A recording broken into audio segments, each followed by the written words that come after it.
네, YTN 라디오 이재윤의 뉴스 정면 승부 1부 시작합니다. 1부에는 오늘의 주요 뉴스 정리하는 뉴스 인앤아웃 순서로 준비되어 있는데 오늘 주요 뉴스 깔끔하고 또 정확하게 정리합니다. 김영민 아나운서 나왔습니다. 안녕하세요. 예. 자, 오늘 주요 뉴스의 의미와 또 뒷배경도 풀어드립니다. 추은호 해설위원 함께합니다. 안녕하세요. 네, 안녕하세요. 네. 자, 오늘 정진석 비대위원장의 교섭단체 대표 연설이 있었습니다. 제가 오프닝에서 원내대표라고 얘기를 했는데 비대위원장이죠. 오늘 국회 교섭단체 대표 연설을 했는데 내용 한번 살펴보죠. 네, 정진석 국민의힘 비대위원장 교섭단체 대표 연설에서 경제는 강하게 복지는 두텁게라고 강조를 했습니다. 또 3대 개혁인 연금, 노동, 교육개혁 멈춤 없이 추진하겠다라고 했고요. 새로운 융합형 신성장 경제특구를 구축하겠다라고도 했습니다. 또 이뿐만 아니라 야당과의 협치를 위한 여야 민생경제협의 구성을 제안하기도 했는데요. 또 지금 민주당이 윤 대통령의 순방 성과에 좀 비판적인 목소리를 내는 것에 대해서는 혼밥 외교에 순방 기자단 폭행까지 당했던 지난 정부 외교 천사는 까맣게 잊고 터무니없는 외교부 장관 해임 건의안까지 내놨다면서 네. 이건 무책임한 국익 자해 행위다라고 강하게 지적하기도 했습니다. 오늘 정진석 비대위원장 연설 내용 어떻게 보셨는지 첫 번째 뉴스인 해주세요. 예, 보통 그 여당 대표의 국회 연설은 점잖습니다. 점잖은데 왜냐하면 이제 여당 대표면은 국회 지금 어른 중에 하나이기 때문에 점잖게 하는데 보통 이제 원내대표가 할 때는 야당을 겨냥해서 공격한 경우도 좀 있지만은 특히 보수정당의 대표가 교섭단체 그 대표 연설할 때는 야당에 하고 싶은 말이 있어도 네. 좀 참고 날카로운 공격을 피해왔는데 오늘 정진석 비대위원장 보면은 민주당 겨냥해서 정말 원색적인 비판 계속해 나갔습니다. 표현들을 보니까 망국, 뭐 국정 발목, 저주, 증오 이런 표현들을 계속 썼더라고요. 네. 그리고 이제 민주당의 입법에 대해서는 자기들을 보호하려는 망국적 입법 독재다. 그리고 대통령을 향해서 저주와 증오를 쏟아내고 있다.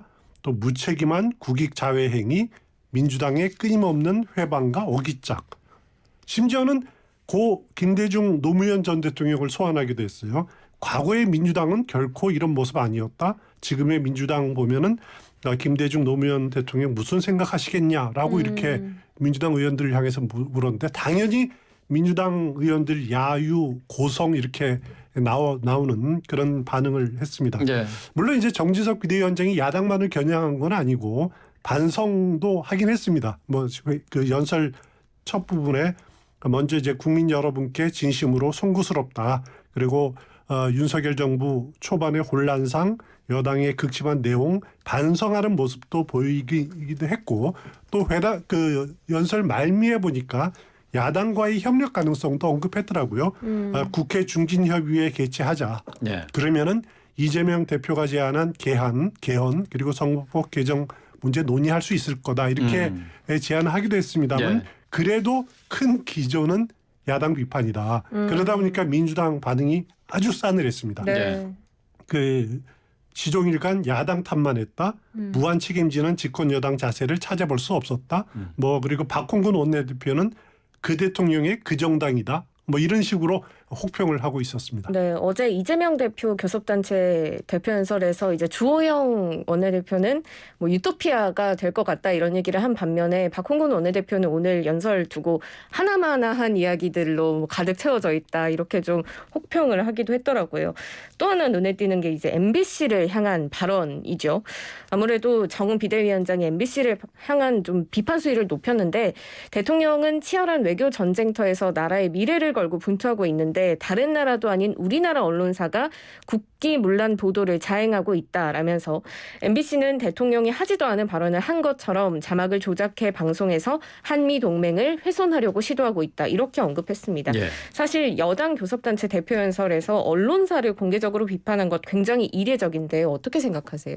그렇습니다. 그 정진석 비대위원장도 언론인 출신입니다. 네. 한국일보 기자를 15년 동안 했으니까 한국의 언론 환경에 대해서 그렇게 낯설지가 않거든요. 오래전에 하긴 했지만은 그럼에도 불구하고 여당의 교섭 대표가 교섭단체 대표연설에서 특정 언론사를 이렇게 대놓고 비판한 것 저는 처음 봅니다. 네. 국회 연설에서 특정 언론사가 이렇게 거론된 것이 제 기억으로는 교섭단체 대표연설은 아니고요. 노무현 대통령이 취임 직후에 2003년 4월을 기억되는데 그때 국회 와서 시정연설을 대통령 자격으로 시정연설을 할 때 KBS 서동구 사장 임명 문제를 가지고 언급한 적은 있습니다마는 네. 그 교섭단체 대표연설에서 정당 대표가 이렇게 특정 언론사를 겨냥해서 비판하는데 상당 부분 할애하는 것 거의 저는 이제 두 처음 봅니다. 문단 정도를 할애를 했더라고요. 그렇습니다. 표현만 보더라도 보도 조작, 백악관 답변 왜곡, 그리고 한미동맹 훼손, 망국적 행태, 망국이라는 표현도 썼습니다. 그러면서 국민 앞에 석고대죄해야 된다, 국민적 심판, 뭐 이렇게 MBC 구성원들이 감당하기 어려울 정도의 비판을 쏟아냈는데 또 이런 표현도 했어요. 만약에 MBC가 스스로 잘못을 바로잡지 못한다면은 정치 사법적 책임을 받게 될 것이다라고 이렇게 표현을 했는데 그래서 오늘 국민의힘은 박성재 사장을 비롯해서 4명을 검찰에 오후에 고발을 했습니다. 그렇지만 국민의힘의 이렇게 그 대응은 제한적일 수밖에 없습니다. 왜냐하면은 MBC는 이제 공영방송이다라고 말하지만 외형적으로는 주식회사거든요. 그렇기 때문에 주식 민간의 기업의 성격을 띠고 있기 때문에 감사원의 회계 감사 대상이 아닙니다. 그리고 KBS와 달리 국정감사 피감기관이 아닙니다. 네. 물론 이제 MBC 대주주인 방송문화진흥회는 국회에 국정감사하면은 감사를 받습니다만 국정감사를 받습니다만은 통상 보면 MBC는 어떻게 하냐면은 비공개로 업무 보고를 받는 것으로 이렇게 대치를 해왔더라고요. 그러니까 국회나 감사원을 통한 통제는 제한적일 수밖에 없다. MBC가 에 대해서 국민의힘이 뭘 하려고 그래도 법을 바꾸지 않는 이상은 제한적일 수밖에 없다. 이런 지적은 하고 싶습니다. 네. MBC의 소유 구조가 좀 독특하죠. 이게 방송사로서는 좀 이해하기 힘든 구조인데 잠시 뒤에 이제 저녁 6시입니다. 6시에 이제 국회 본회의가 열리는데 여기에 이제 박진 외교부 장관 해임 건의안이 상정될 예정이죠? 네, 그렇습니다. 처리가 될 것으로 보입니다. 오늘 오후 2시까지 여야가 이제 합의를 통해서 이 해임 건의안 처리 여부를 결정하려고 했지만 합의에 이르지 못했고 김진표 국회의장이 정회했던 본회의를 6시에 지금 속개하기로 통보를 하면서 박 장관 해임 건의안이 표결을 통해서 통과가 될 걸로 보입니다. 네. 다만 대통령 거부권 행사할 수가 있고요. 주호영 국민의힘 원내대표가 박홍근 민주당 원내대표에게 박 장관이 카멀라 해리스 미국 부통령 방한 일정을 수행하는 중으로 오전에는 대통령 회동에 배석했고 또 해리스 부통령은 DMZ를 방문하고 6시에 출국할 예정이다. 그야말로 치열한 외교 현장에 있는데 등에 칼을 꽂아서 되겠느냐 이렇게 항의한 것으로 전해졌습니다. 오늘 국회가 이 문제로 시끌시끌했는데요. 박진 외교부 장관 해임 건의안 처리되겠죠? 일단 오늘 국회 본회의는 지금 어떤 상태냐면 오전에 정진석 비대위원장 교섭단체 대표 연설 이후 정회된 상태입니다. 네. 원래 이제 그 김진표 의장이 오후 2시까지 여야 원내대표가 합의해라 하면서 이제 정회를 시켰는데 그 상태가 지금 계속 유지되고 있는 겁니다. 네. 2시까지 합의가 이루어지지 않으니까 김진표 의장이 오후 3시에 본회의를 속개하려고 했는데요. 하지만 이제 주호영 원내대표가 지금 박진 장관이 해리스 부통령 수행하고 지금 DMZ 가는 일정을 이렇게 수행하고 있는데 그 와중에 어떻게 그 해임 건의안을 처리를 하느냐 이런 항의가 있었고 사실 일리 있는 말이거든요. 네. 그래서 그것이 받아들여져서 본회의가 6시에 지금 연기가 돼 있는 상태입니다. 6시에 본회의를 속개한다라고 돼 있는데 본회의가 열리면은 해임 건의안은 상정되겠죠. 김진표 의장이 그 협의해라 하고 본회의를 열리겠다라고 하는 것은 해임 건의안을 상정하겠다라는 그런 의미거든요. 네. 만약에 표기를 붙여지면은 의석분포로 보면은 민주당 단독으로도 통과될 가능성이 높습니다. 일단 뭐 국민의힘이 반대를 하든 퇴장을 하든 또 정의당도 표기를 안 하더라도 충분히 가능합니다. 또 그렇지만 이제 문제는 국민의힘이 어떤 식으로 대응하느냐 그것은 아직 지금 오픈돼 공개되지는 않았는데 생각할 수 있는 방법은 없는 게 아닙니다. 일단 무제한 토론, 필리버스터 생각할 수 있는 거거든요. 필리버스터를 신청을 하면은 72시간만 넘기면 됩니다. 그러니까 네. 지금 그 해임 건의안이 처리되는 것이 내일 오후 2시 3분까지만 넘기면 되는 거거든요. 계속 네. 그때까지 필리버스터하면 되는 거예요. 아. 그런데 문제는 뭐냐면은 무제한 토론을 신청을 하려면은 본회의 개의 전에 해야 됩니다. 본회의 개의 전에. 그렇군요. 근데 본회의 벌써 열려버렸잖아요. 그런데 문제는 뭐냐면은 인터넷에 공개된 국회 의사 일정을 보면은 오늘 본회의 일정에 교섭단체 대표 연설밖에 없습니다. 네. 이 해임 건의안 안건이 아직 그 안건으로 의사 일정에 추가되지 않은 상태예요. 그러니까 지금이라도 해도 된다라는 거죠. 네. 그렇군요. 그러니까 국회법 보면 어떻게 되어 있냐면은 본회의 개의 중에 당일 의사 일정에 안건이 추가된 경우에 해당 안건의 토론 종결 선포 전에 요구서 그러니까 무제한 토론 요구를 제출할 수 있도록 이렇게 돼 있습니다. 그래서 제가 보기에는 뭐 못할 것도 없다라는 생각이 드는데 네. 국민의힘은 필리버스터를 통해서 시간을 끌 수가 있겠죠. 그런데 민주당도 방법이 없는 건 아니죠. 토론 종결 요구를 할 수가 있습니다. 토론 종결 요구하면은 뭐 필리버스터를 종결을 하는 걸 우리가 봐왔지 않습니까? 그런데 문제는 뭐냐면은 24시간이 지나야 종결 표기를 합니다. 그러면 지금 필리버스터가 시작을 하도 종결 요구하면은 내일 오후 2시 2분이 지나가 버리죠. 지났네요. 네. 그러니까 어떻게 보면은 전혀 방법이 없는 것은 아닌데 그렇기 때문에 국민의힘이 어떤 행동을 할지 네. 또 제가 해석하는 것이 전부가 아닐 수도 있군요. 다른 방법들이 있을 수도 있으니까 하여튼 국민의힘이 어떤 대응을 하는지 지켜봐야 될 것 같습니다. 네. 막으려고 하면은 방법은 있다는 그런 얘기가 될 그렇습니다. 것 같네요. 예.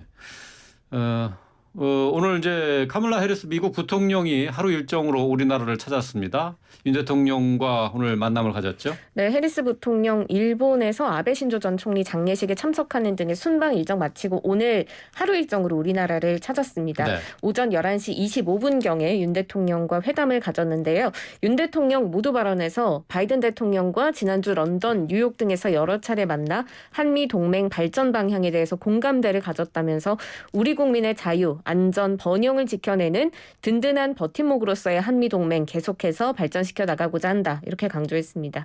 해리스 미 부통령도 이번 방문 목적은 양국의 힘을 강화하고 공동의 노력을 탄탄하게 하기 위해서다라고 밝혔는데요. 모두 발언 이후에 접견 비공개로 전환이 됐고 좀 길게 85분간의 접견이 이루어졌습니다. 한미 관계 강화 방안, 북한 문제, 경제 안보 등등등 다양한 현안들에 대해서 좀 의견을 교환한 것으로 알려졌는데 아무래도 또 인플레이션 감축법 같은 이런 민감한 현안에 대해서 어떤 얘기들이 오갔는지가 궁금해집니다. 어땠을까요? 일단 85분이면은 뭐 1시간 거의 30분 가량 되지 않습니까? 네. 그러면은 상당한 많은 이야기가 오갈 수 있었을 겁니다. 일단 대통령실 발표로는 북한 문제라든가 경제 안보 협력 또 국제 현안 다양한 관심사에 대해서 의견을 교환했다 이렇게 말을 하는데 아마 충분한 시간이었을 겁니다. 대통령실 발표를 보면은 대통령은 그 인플레이션 감축법에 대한 우려를 전달했다. 그러면서 윤 대통령은 한미 FTA 정신을 바탕으로 상호 만족할 만한 합의를 도출하기 위해서 긴밀하게 협력하기를 기대한다. 이렇게 네. 말했다고 합니다. 그러니까 해리스 부통령은 자기도 그렇고 바이든 대통령도 한국 측 우려를 잘 알고 있다. 이렇게 답변을 했고 법률 집행 과정에서 한국 측 우려를 해소할 방안이 마련되도록 잘 챙겨보도록 하겠다. 이렇게 답변했다고 합니다. 네. 지금까지 나온 이야기들을 바이든 대통령이 한국 측 우려를 잘 알고 있다. 여기까지 나오지 않았습니까? 네. 그런데 오늘 발표된 걸 보면 다른 부분들이 뒷부분이 더 붙어 있어요. 그러니까 한국 측 우려를 해소할 방안을 마련되도록 잘 챙겨보겠다. 어떻게 보면 진일보한 미국 측 입장이 전달된 거다라고 볼 수가 있겠죠. 물론 더 깊은 이야기들이 뭐가 오갔는지는 공개가 되지 않아서 잘 모르겠습니다만은 조금 더 진일보된 그 방향으로 가는 것으로 기대를 해도 좋을 것 같습니다. 네. 윤 대통령의 비서고 논란이 계속되고 있는데 해리스 부통령이 뭐 우리나라를 찾음으로 해서 과연 미국의 반응이 어떻게 나타날 것인가 궁금했는데 뭐 별로 개의치 않는다 이렇게 얘기를 했네요. 네, 그렇습니다. 지금 대통령실이 밝힌 입장은 해리스 부통령이 윤 대통령의 비속어 논란에 대해서 전혀 개의치 않는다면서 바이든 대통령은 윤 대통령에게 깊은 신뢰를 갖고 있다라고 말했다고 전했습니다. 이번 논란이 한미 관계에 크게 문제가 될 것이 없다라는 미국 측의 입장을 이제 재확인할 수가 있었는데요. 그런데 사실 이와는 반대로 국내에서는 파장이 일파만파 계속 커지는 모양새입니다. 어떻게 해야 좀 잘 해결이 될 수 있을까요?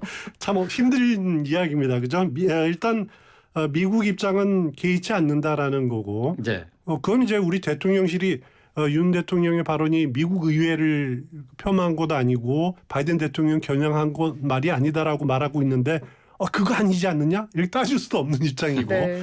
속으로는 어떨지 몰라도 일단 별 신경 안 쓴다는 것이 미국의 입장입니다.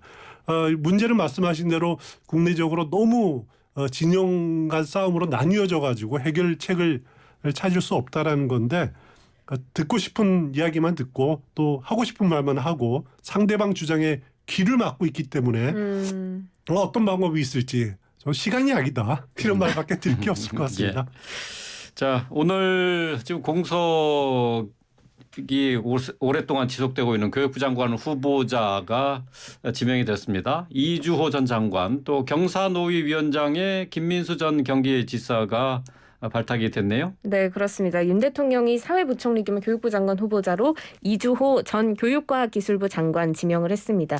교육부 장관 자리 공석이 된 지 50여일 만이고요. 경제사회노동위원회 이하 경사노위 위원장으로는 김문수 전 경기지사를 발탁했습니다. 김대기 대통령실 비서실장은 먼저 이주호 후보자에 대해서는 그동안 교육 현장, 정부 의정 활동 경험을 바탕으로 디지털 대전환에 대응한 미래인재 양성, 또 교육 격차 해소 등 윤석열 정부의 교육 개혁 과제를 차질 없이 추진할 수 있는 적임자라고 밝혔는데요. 윤석열 정부 1기 내각의 마지막 자리입니다. 교육부 장관 이주호 후보자가 이제 지명이 됐는데 사실 10여 년 전 인물이고 또 이명박 정부의 교육 정책이 실패했다라는 평가를 받기도 해서 논란이 일 조짐도 있다 이런 이야기도 있더라고요. 먼저 어떤 인물인지 뉴스인 해주세요. 일단 10년 만에 다시 교육부 장관 물론 인사청문회를 통과해야 됩니다만은 인사청문회 거쳐야지 되지만은 참 교육부 장관 후보 찾기 어렵다 그럽니다. 물론 이제 첫 단추 잘못해서 김인철 후보자 사퇴하고 박순애 장관 35일 만에 또 물러나고 그래서 대상자들이 고사하거나 뭐 부적격 사유 나오고 해서 굉장히 찾기 어렵다 그럽니다. 이주호 후보자가 교육부 장관 시절 할 때 자율형 사립고 마이스터고 신설 네. 이런 교육 정책을 주도로 했어요. 여기에 대한 평가는 엇갈릴 겁니다. 네.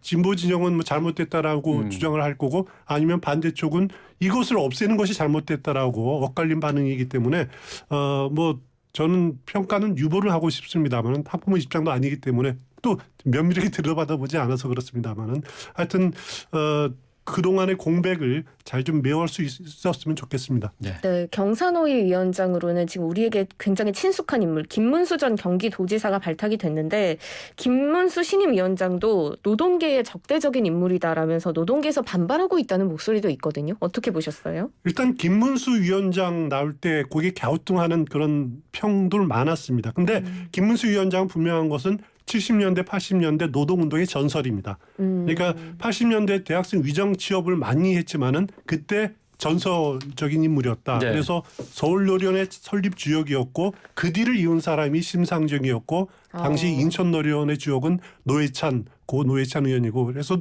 어떻게 보면 주역인데 그 이후로 보수화되고 또 태극기 부대로 상징되는 강성 보수 행보를 보여왔기 때문에 한국노총이나 민주노총 할 것 없이 반대 김문수 경사노련 위원장의 반대하는 입장을 지금 보이고 있다 이렇게 보시면 될 것 같습니다. 네.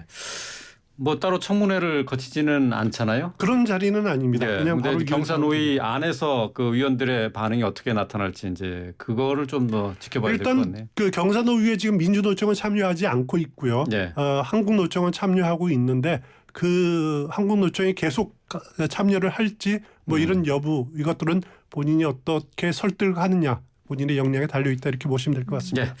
오늘 주요 뉴스 정리해봤습니다. 김영민 아나운서 추은호 해설위원과 함께했습니다. 고맙습니다. 고맙습니다. 고맙습니다.